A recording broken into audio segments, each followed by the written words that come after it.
because people are finding themselves at home on the couch. Their excuse is that gyms are closed and we can't do anything. What would you tell them? It's not the time to just stay stagnant. I mean, you have all the time in the world right now. Might as well stay active inside the house.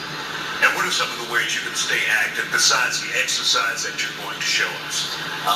Going outside, walking around the neighborhood, taking the kids out. So since everyone's at home, working from home, a lot of people are feeling aches and pains from those just sitting on the couch or whatever the common movements that they're stuck in.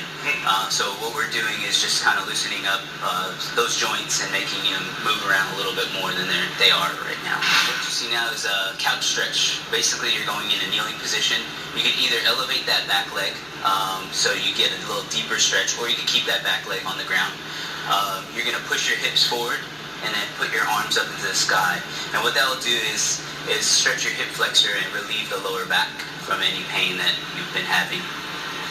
And you should do it how many reps? So I would say about 20-second hold for maybe 3 times around. The longer you hold it though, the better. So the second exercise, what you're seeing here is a bird dog.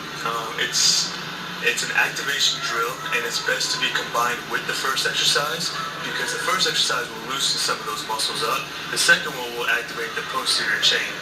When we activate the glutes and the core, typically what we see is a reduction in pain in the low back and the shoulders and the neck as well. So many people at home, they're sitting around a little bit more than usual probably. I mean, we don't have the luxury of, walking to lunch.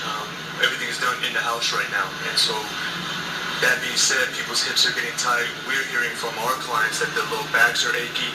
And so by activating, we are burning some calories, but the idea is to really get you moving around to free up some of the joints. So what you're seeing here is a thoracic spine mobility drill.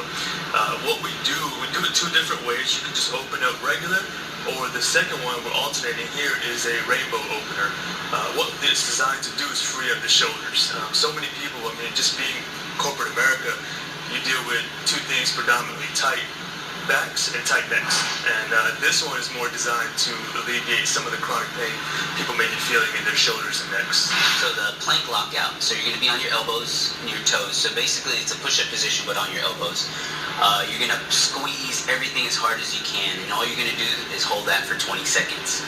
Squeeze your glutes, squeeze your arms, your core is tight, and that's going to activate everything in your body. So one of the things that we deal with a lot is clients that are immobile, and it hurts or causes them difficulty to lay down on the ground, or they may have a knee issue that prevents them from kneeling on the ground.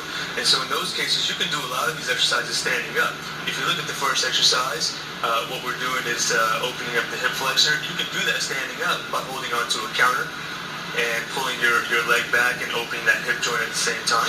This isn't a time really to make money. This is to help people out that haven't been fortunate enough to have the assistance before. And